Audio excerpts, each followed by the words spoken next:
美国移民执法局 ICE 逮捕了偷渡入境美国的中国餐馆老板。他在监狱里受采访说，美国移民监狱里竟然很多人都有绿卡。The other Chinese restaurant owner, she's here too. She's been here 32 years. She has 2 sons and her husband is here too. And she's waiting for the deportation order also. I think there's a lot of people here. In our part, we have over 50 people. A lot of people here, they have green card. They don't know why they're here. And some other people, they are married. Husband is American citizens. They've been married for 10 years, and then they got a green card, and then however somehow they took it back. Kelly Yu has owned and operated Kauai Sushi in North Peoria for nearly a decade. And because she crossed our southern border illegally 21 years ago, she now finds herself inside an ICE immigration detention facility. This right here is our full and unedited conversation with Kelly as we video chat with her from Eloy, Arizona. So just tell me what the last couple of months have been like for you. Since you were taken into custody by immigration officials, what has life been like? It's horrible, of course, because I've been living in the United States for 21 years, and just taking away from my families and my house, my own house, and my own business, and so it's just really difficult. Yeah. Describe to me a little bit about your immigration case over the last 21 years. ICE tells me that you had an asylum claim that was, denied by judges. Describe to me that asylum claim, if you can. I came across the border 2004, February 5th. And at that time I was pregnant, and then so when I come here, they caught me on the border, and then my lawyer come over and then help me fill in application asylum to protect me and my baby. She was in my belly. Yeah. So and then at that time, the judge let me to have my kid give birth in United States, and then after that, then I've been through courts and waiting for court, or just appeal and a lot deposits, and then finally in 2013 they give me a final order of removal. And describe to me what you were trying to tell the judge in terms of what you feared if you went back to Hong Kong. What were some of those feelings that you were feeling?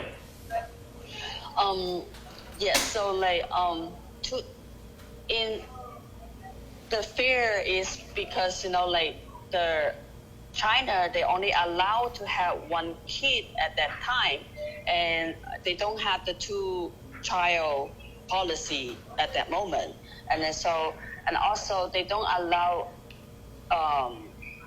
marriage. The marriage age in China is men had to be 22 and the women had to be 21 or 20. Something like that. So at that time I was only 18 years old when I was pregnant, and then so that's why, with the fear of the marriage age and the kid, so only with 1 kid policy, 1-child policy. And my mom, I'm the second kid in the family. So my mom had me at that time, and then with my sister, she was running from the government in China, and then so my older sister passed away because of it. She's trying to run from the government. So that is in our family. So I have fear of that. So that's why I'm trying to run away from China. Yeah. But I don't think at that time at the church, like in the court, I didn't express my story with my family history and everything. And because at that time my English was not that good, and also I don't know how to express my feeling. So that's why right now I'm putting in motion to open my case, and I'm still waiting for the judge to say yes or no yet. Okay. How did it feel to be in that position, to not know how to express your feelings in a language that people here can understand, and know what your family had gone through in China? What was that like?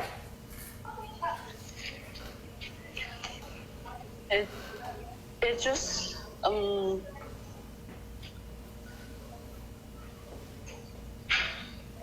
how to say, it's just really stress, like living in a country that we cannot express our feeling. It's no freedom, no speech of freedom, you know, and then no and we just try to, you know, like you cannot like get away, like how to say, just try.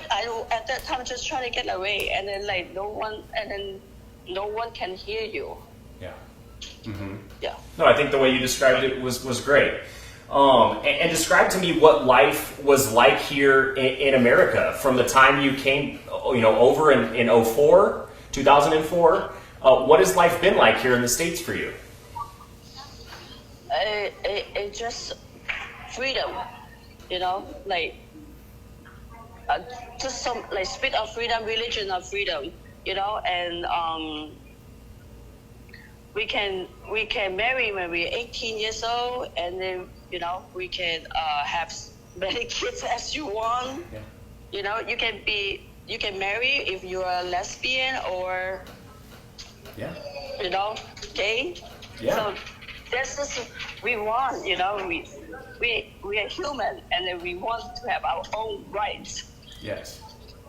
I think a question people may have who watch this story tonight is a question of you being here in America for 21 years. Was there ever an attempt to obtain U.S. citizenship? Was that something you ever tried to do? Yes. And what was that process like for you?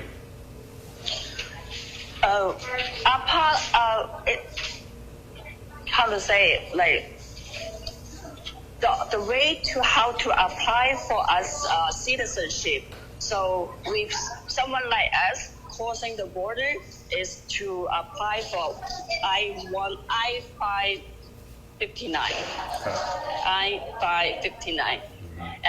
And then so if we marry and with the American citizen and apply for I-130, there's no law to help us, people who crossing the border, to get the citizenship. Okay. So you never felt like that process was easy for you or something that you could actually do? Yes. So that's why I'm saying, like, with someone crossing the border, we have to win the case in order to get our citizenship. I see. Okay. My daughter, she's 21 years old, American citizen, and then my husband is American citizen. He's born here. And then, like, why can't we just get our citizenship to our green card too? You know? And also, like, I worked since 2004, maybe July of 2004, when my daughter was 1 month years old, and I started working already. So I've been paying tax since 2004. So 21 years non-stop working. And then we opened a restaurant, second restaurant, third restaurant, and then we are building our fourth restaurant. You know what I'm saying? Yeah. That's what I was going to start asking next is describe to me the love you have for your businesses. I've been there myself. It's very good food, and I think the community would say the same. What has that been like for you? We appreciate Americans give us the opportunity to, you know, like while we're waiting for our green card or our case, you know, and then they give us social security number. They give us work visa, so then, you know, so we can start working, and then, feeding our own kid, providing money, sending money back to, to my parents, and supporting family. So this is a very good opportunity that we can able to make money ourselves. And also, thanks God, a lot of American people like Chinese food. So we can bring our own family recipe to Peoria, Arizona. Yes. And then so we can, and the people love our family recipes, and then we can bring, open as first one, second one, and third one. Yeah. But I know a lot of people know that opening 3 restaurants does not just happen out of thin air. It takes hard work and dedication. Describe to me the long hours that likely took and the hard work that went into doing that. Yes. Well, sometimes we get up like 7 o'clock. We go into like Restaurant Depot, purchase what we need, like avocados, cucumber for the restaurant, for the freshest ingredients for our California roll. Yes. And then, but like mostly we just open our restaurant around like 10 a.m. and then we close our restaurant around 10 p.m. So it's 12 hours a day, 7 days a week. And then usually we only like close 1 or 2 days a year, like 4th of July and Thanksgiving, and then 364 days we are working. Yeah. Mm-hmm. And describe to me tell me about your efforts to give back to the Peoria community. I know there's things you've done, and I want the community to know some of those things you've done. Tell me about it. Seriously, we have been owning our restaurant for over 11 years. Since 2014, April 21. So all these 11 years that we've been supporting all the local restaurants, such as Mountain Ridge, Liberty High School, all their football team, baseball team. Liberty baseball team, we donate $2,500 2 years in a row for their baseball team. And then we have donate food to Taraba Elementary School for the music program. And then so they got fundraising for their equipments and instruments. Yeah. So we've done a lot for the community. So all the schools surround us. All the schools surround both locations. Yeah. Such as we have an event coming up in December, and my daughter can tell you about that. Sure. And then also recently, June 4th, we have restaurant night fundraiser for the Peoria Police Department for the K9 for dog. Yeah, that's very cool. And then sometimes like holidays, like Christmas or Chinese New Year, we bring food to the police department, not police department. Mm-hmm. And then like during COVID, we have to close our restaurant for like amount of time, and then but before we close, we send all the leftover food, like the vegetables and stuff, to St. Mary Hospital, and then to like some the homeless people, and then to the hospital. Sorry, we had a little phone call come in, so it stopped you. Sorry about that.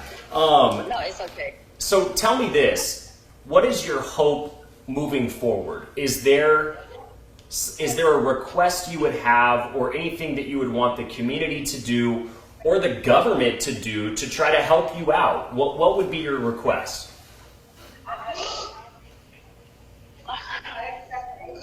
My request is not just for me. I think there's a lot of people here. In our part, we have over 50 people. A lot of the people here, they have green card. They don't know why they're here. And some other people, they are married.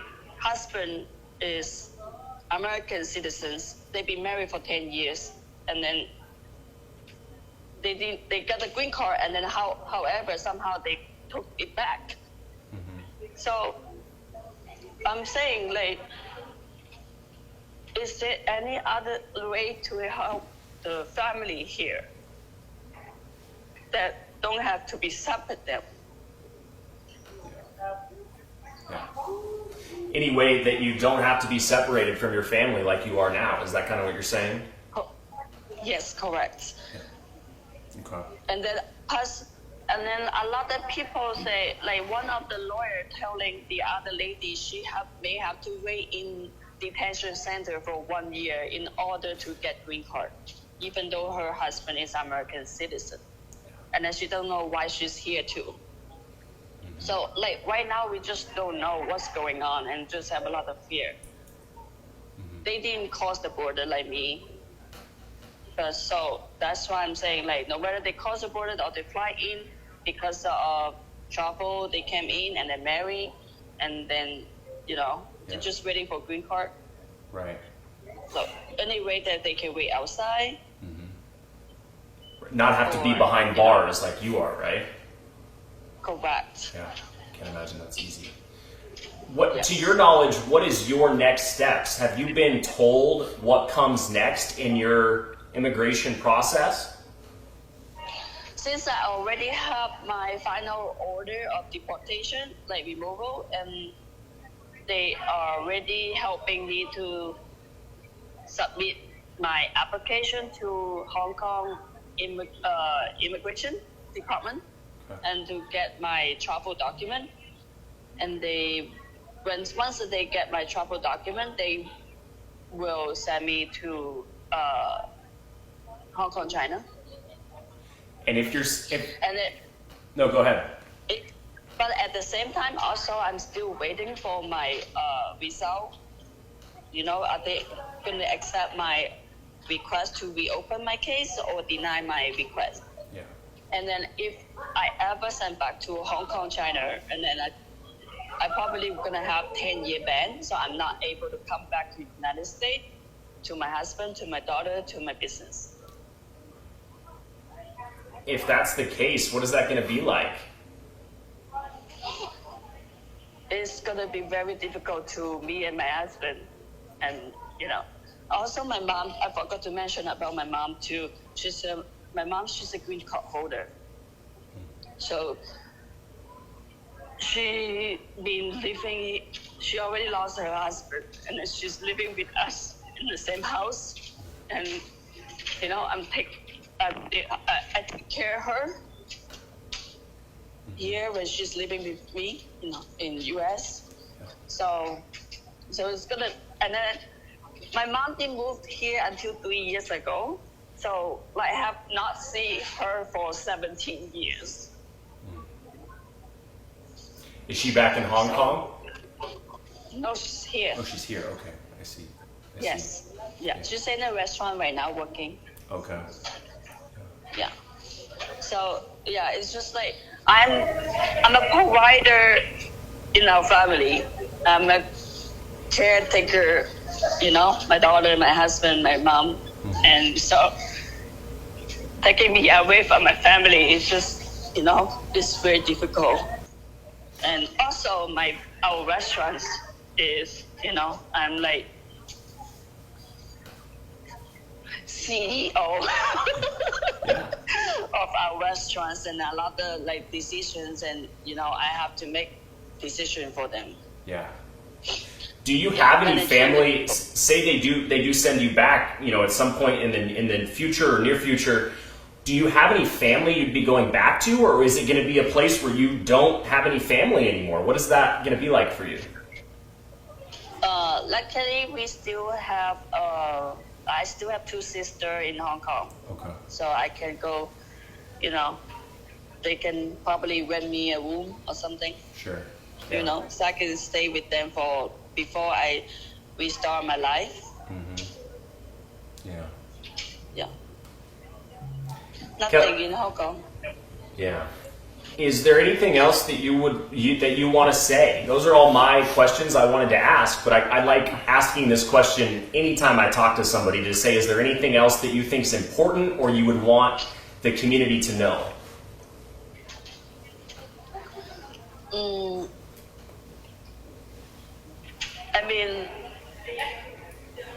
I just really want to speak for me and for a lot of people that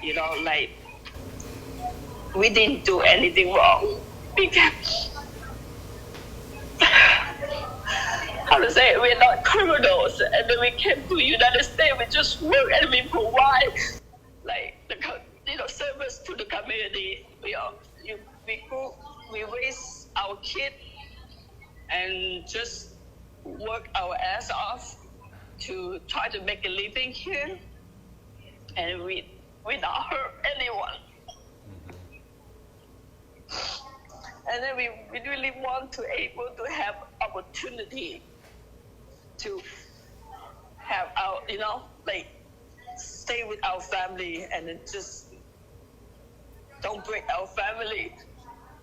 Yeah. It's gonna be very difficult if I have to leave my husband and my daughter and my mom. And then we start over again to somewhere I have not been there for over 21 years. And then not just me, there's more people been here 24 years, 32 years. The other Chinese restaurant owner, she's here too. She's been here 32 years. She has 2 sons and her husband is here too. And she's waiting for the deportation order also. So it's not a short process. It can take a long time.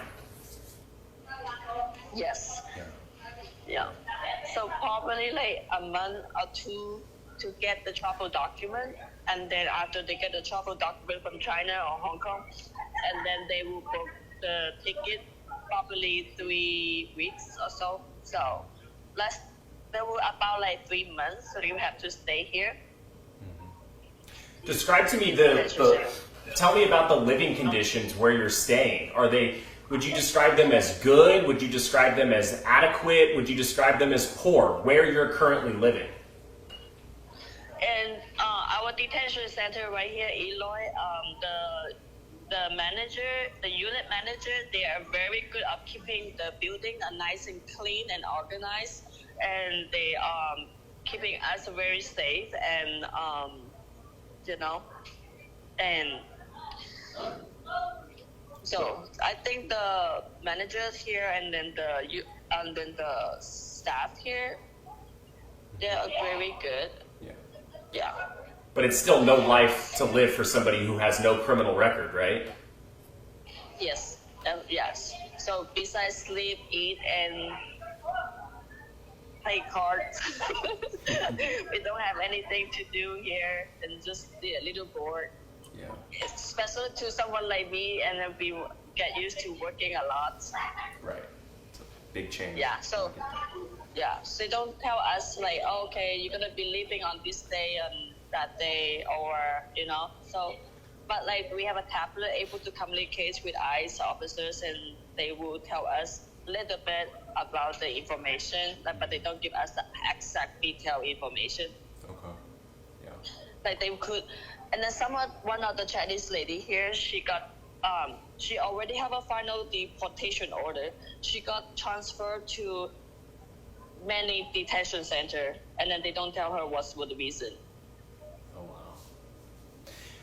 And been to Louisiana, Texas, or she live in New York. She got card in New York when she went to ICE office. And then she's been here over 92 days. Transfer from all 5 detention center.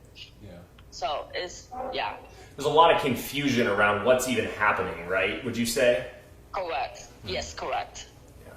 Not to mention the potential language barrier not helping things with some people. Yeah, and also the ICE officer, they don't come to the part and tell her, hey, you are leaving this week or this day.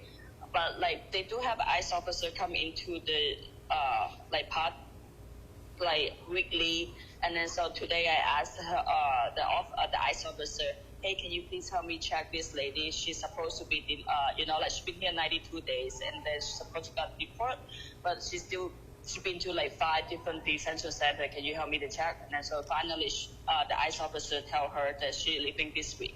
Okay. But that's interesting. Something you just mentioned is that because you may speak potentially better English than some in your pod, you're helping people there. Describe to me why you've taken it upon yourself to help complete strangers that who you're living with. I guess this is how I am, you know, like I like to help people, and then even like the managers here or the officers here, they all like me because, you know, I help them to translate and help them to, you know, like they call me to different parts to help them to translate to other Chinese. Yeah. And the Chinese people, of course, you know, we're all from China, and so probably, you know, so that's, we have the same language. Of course, we have to be, you know, together to fight for this. Right.